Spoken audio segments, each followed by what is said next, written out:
Bien, nous allons continuer un petit peu notre journal en rentrant du texte là. Donc là, j'ai préparé à part des textes libres faits par les enfants. Je vais donc insérer en dessous du titre un grand cadre de texte sur toute la page. Je vais diminuer pour qu'on la voit là.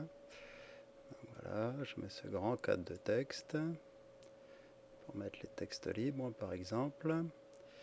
Et je vais donc aller chercher ces textes libres. Pour ça, je fais un bouton droit dans le cadre de texte. Je vais mettre importer un texte. Je vais aller chercher mes textes. Tous les textes libres sont mis à la suite dans un fichier. Donc ici, un fichier .doc là. J'ouvre. Voilà, tous mes textes sont à la suite. On va mettre un peu plus pour voir. Donc les textes de Emma, d'Émilie, de Coralie, tout ça, ils sont à la suite au fur et à mesure qu'ils sont faits et qu'ils sont corrigés. Donc maintenant, il va falloir qu'on mette ça un petit peu en forme. Donc là, pour chaque texte, il me faudra mettre le titre d'une certaine façon, il faudra mettre le texte d'une autre façon, il faudra aussi s'occuper de la signature du texte. Alors, première possibilité, c'est de le faire pour chaque élément. On met ça en gras, on le met au milieu, bon, ça va être un petit peu long. Deuxième possibilité, c'est de définir des styles. Une fois que ces styles sont définis, ils sont définis une fois pour toutes. Et on pourra s'en servir ensuite si on décide de faire plusieurs journaux dans l'année. Donc ici, je vais aller dans édition et je vais aller dans style. Dans style, il y a des styles par défaut, enfin qui existent déjà, des styles de paragraphe et des styles de caractère. Donc moi je vais en créer des nouveaux. Donc ici je vais faire nouveau, d'abord un nouveau style de caractère.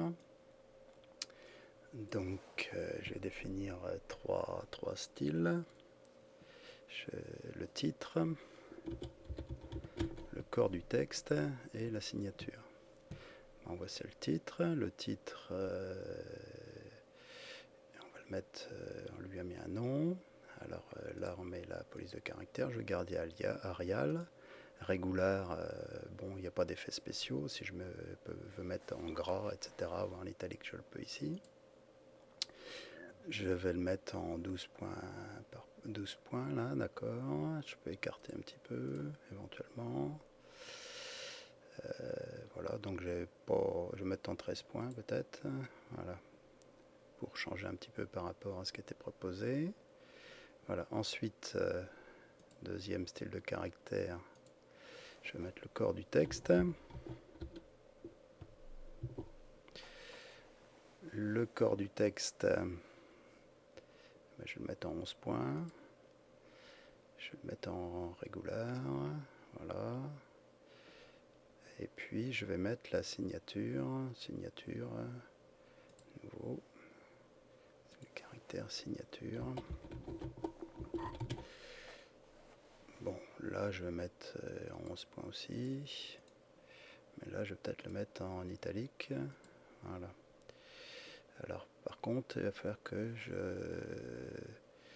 mette des styles de paragraphe pour mettre au centre, centré, à droite, etc. Je vais revenir un petit peu sur titre là, et je vais lui mettre quelques petits effets là. Je vais mettre d'abord en petite capitale peut-être, petite capitale, voilà, et en gras. Bon, on va voir ce que ça donne. Voilà. Maintenant mes styles de paragraphe. Donc nouveau, un style de paragraphe. Alors je vais l'appeler titre. Titre, interlignage fixe 15 points. Bon, on va laisser pour l'instant. On va le centrer. On va le centrer, voilà. Pour l'instant, ça va être bon. Ensuite, le corps du texte. Le corps du texte, on va le justifier de deux côtés. va être celui-ci. Voilà. On aurait pu mettre des lettrines, mais là, comme j'ai des poésies, etc., ça ferait un petit peu bizarre. Donc je vais diminuer un petit peu l'interlignage. Je vais mettre en 13. Et il nous reste la signature. Donc nouveau style de paragraphe. Signature. Signature. Et puis là, on va le mettre à droite. Et on va diminuer aussi l'interlignage. Voilà. Donc terminé. Voilà, je ferme ça. Et je vais voir si ça fonctionne. Donc ici, je sélectionne mon titre. Je viens ici avec ma fenêtre de propriété. Je vais dans texte. Et là, dans les textes, je vais tout fermer pour que vous voyez. J'ai paramètres de style. J'aurais pu aller d'une autre façon. Alors, style de paragraphe, et ben, c'est le titre. Et puis style de caractère, et ben, c'est titre. Voilà, ok. Donc ça donne ça. Ensuite, le texte, style de paragraphe, et ben, corps. Et puis, style de caractère, corps. Donc un petit peu plus petit. Et la signature. Donc style de paragraphe, signature, style de caractère, signature. Donc elle se retrouve à droite. Donc ça donne ça. Voilà. Alors je peux continuer. Je vais pas le faire pour tout, mais je vais recommencer pour le deuxième. Donc titre et titre. Ensuite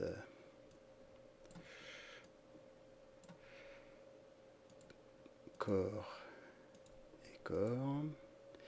Et ensuite signature et signature. Voilà. Alors, je vais vous montrer quand même une autre façon de le faire. Par exemple pour ce troisième texte. Donc là je fais bouton droit et modifier le texte. Et là on rentre dans une fenêtre là qui va nous permettre de travailler là-dessus aussi, quoi. Donc ici je mets donc dans les styles là, il faut que je fasse apparaître c'est ici. Alors ici donc titre, ici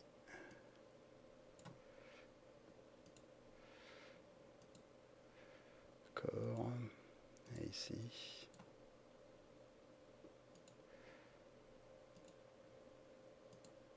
signature. Bon, et je coche OK.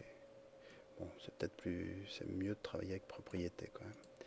Donc ici, une fois que j'ai ça, c'est bien, mais bon, pour que ça fasse plus journal, on va peut-être décider de faire des colonnes. Donc ici, je ferme ce petit onglet, je vais ici, colonne. Alors je vais mettre par exemple 3 colonnes, on voit que c'est un peu serré là. Donc ici, je vais mettre une gouttière. Gouttière, c'est la séparation entre les colonnes, voilà. Ça donne quelque chose comme ceci. Donc voilà, alors je continue à faire ça pour chaque texte, quoi, avec les styles. Et voilà, j'ai inséré donc du texte, tous les textes libres des enfants. Je les ai mis à la suite. J'ai défini des différents styles. Et donc dans la vidéo suivante, on va insérer des images. Nous allons maintenant voir les formes. Alors, nous avons vu comment insérer des cadres de texte, comment insérer des cadres d'images. Nous allons maintenant nous intéresser aux formes. Alors, nous pouvons insérer une forme dans le texte. Par exemple, je mets cette croix. Donc ici, je dessine la forme. Voilà. Entre deux colonnes. Je fais apparaître la fenêtre de propriété.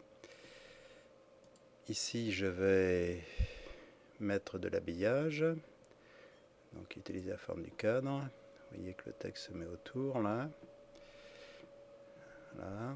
Donc maintenant cette forme je peux la colorier. Donc pour ça je vais dans couleur.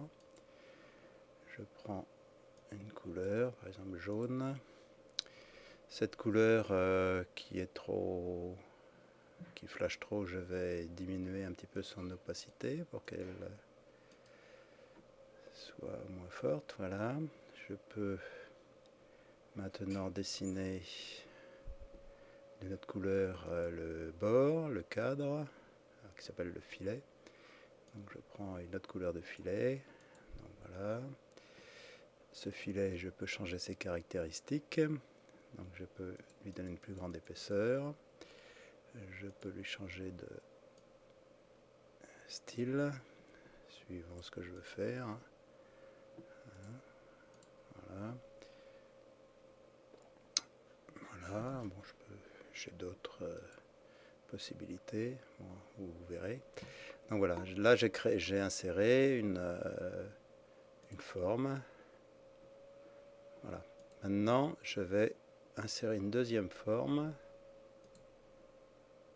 C'est ici. Par exemple, je vais prendre cette forme. Je vais mettre entre deux colonnes.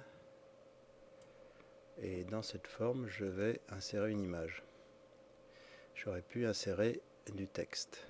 Alors pour ça, je fais bouton droit sur la forme, convertir en cadre d'image. Quand il y a une croix comme ça, c'est que c'est un cadre d'image.